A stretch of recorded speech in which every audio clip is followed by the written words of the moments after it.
ஜெய் ஸ்ரீராம். அனைவருக்கும் வணக்கம். இப்போ நம்ம ஐப்பசி மாதத்துக்கு உண்டான ராசி பலன், அதாவது மேஷம் முதல் மீனம் வரை உண்டான 12 ராசிகளுக்கு உண்டான பலன்களை இப்போ நம்ம பார்ப்போம். சரிங்களா?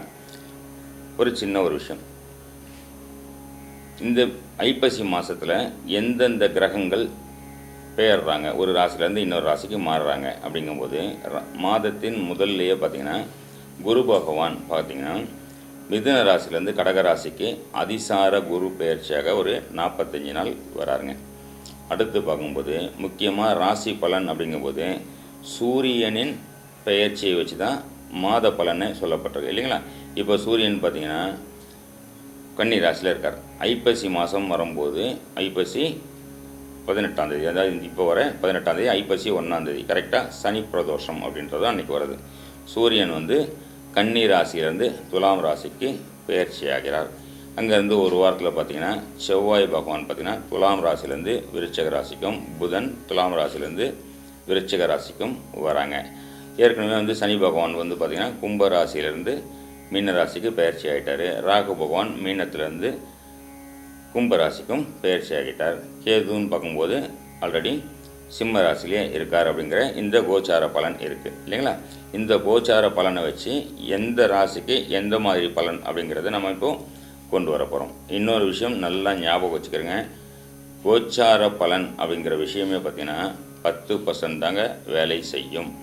அவர்களுடைய தசா புக்தி அந்தரம் அப்படிங்கிறத பேஸ் பண்ணி தான் அவர்களுடைய நேரம் காலம் எல்லாமே வேலை செய்யும். நன்மை தீமைகளை அனுபவிக்கிறதுன்றது பார்த்திங்கன்னா தசாபுக்தியை பேஸ் பண்ணி தான் வருமே தவிர, கோச்சாரம் அப்படின்றது 10% மட்டும் நீங்கள் எடுத்துக்கொள்ளுங்கள்.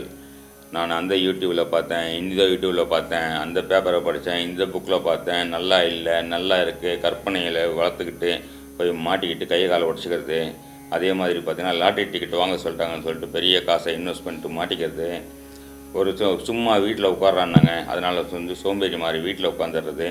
இந்த விஷயத்த 10% மட்டும் எடுத்துக்கங்க. ஏன்னா கோச்சார பலன் அப்படிங்கிறது பார்த்திங்கன்னா 10% மட்டும்தான் வேலை செய்யும்.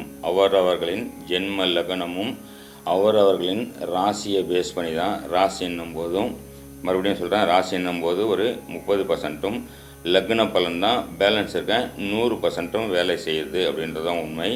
அதே நேரத்தில் கோச்சார பலனும் பார்த்திங்கன்னா 10% தான் வேலை செய்யும். இதை கேட்டுட்டு அங்கே சொன்னாங்க, இங்கே சொன்னாங்க, அவங்க சொன்னாங்க, இவங்க சொன்னாங்கன்னு சொல்லிட்டு மனசை போட்டு தேவையில்லாமல் குழப்பிக்கிட்டு உங்களுடைய எந்த விஷயத்தை நோக்கி நீங்கள் ஃபோக்கஸ் பண்ணி போயிட்டுருக்கீங்க, ஒரு நல்லபடி போயிட்டுருக்கீங்க அப்படின்றத பார்த்து அதில் டிஸ்டர்ப் ஆகாமல் கரெக்டாக திட்டமிடல் அப்படிங்கிற ஒரு விஷயம், தெளிவான ஆலோசனை பெற்று திட்டமிடல் அப்படிங்கிற ஒரு விஷயத்தை ஃபோக்கஸ் பண்ணி போனீங்கனாலே எந்த தசாபுக்தியும் உங்களை ஒன்றும் பண்ணாது. தசாபுக்தியே ஒன்றும் பண்ணலன்னும் போது கோச்சார பலன் என்னங்க பண்ணிட போது? எதுவுமே பண்ணாதுங்க. அதனால் தைரியமாக வாழ்க்கையில் திட்டமிட்டு முன்னேற விஷயத்தை பாருங்கள். இந்த கோச்சார பலனை 10% மட்டும் எடுத்துங்க, ஜாஸ்தியாக நம்பாதீங்க அப்படின்றத சொல்லிவிட்டு இப்போ நம்ம ஆரம்பிப்போம். சரிங்களா? ஜெய் ஸ்ரீராம்.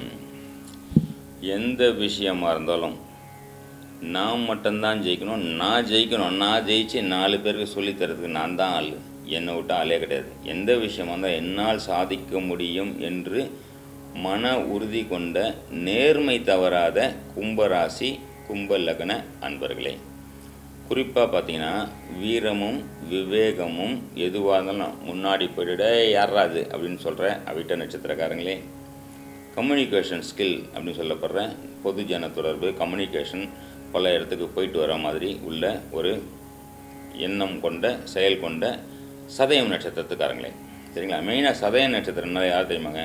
கால பைரவர் பிறந்த நட்சத்திரமே சதய நட்சத்திரங்க. எவ்வளோ பவராக இருப்பீங்க நீங்கள் சதய நட்சத்திரக்காரங்க. அடுத்து பாருங்கள், பூரட்டாதி நட்சத்திரம் குரு பகவானின் நட்சத்திரம், கர்ணன் பிறந்த நட்சத்திரம், குபேரர் பிறந்த நட்சத்திரம், ஸ்வர்ண ஆகர்ஷ்ண பைரவர் பிறந்த நட்சத்திரம். இவங்களாம் என்ன பண்ணுவாங்க? கொடுக்க மட்டும்தான் தெரியும், திருப்பி வாங்க தெரியாது. ஸோ கொடுக்கறத ஆற்றுல போட்டாலும் அளந்து போடணும்னு சொல்லுவாங்கல்ல, கொடுக்கறத உங்கள் தேவைக்கு வச்சுட்டு மீதியை கொடுங்க. மொத்தமாக கொடுத்துட்டு அப்புறம் பின்னால் கஷ்டப்படாதீங்க. குறிப்பாக பூரட்டாதி நட்சத்திரம். சரிங்களா? ஓகே, இப்போது பூரட்டாதி நட்சத்திரம் பார்த்தாச்சு, கும்பராசியை பார்த்துட்டோம். ஓகே, இப்போது இந்த ஐப்பசி மாதத்துக்கு உண்டான பலன் என்னன்றதை பார்க்க போகிறோம்.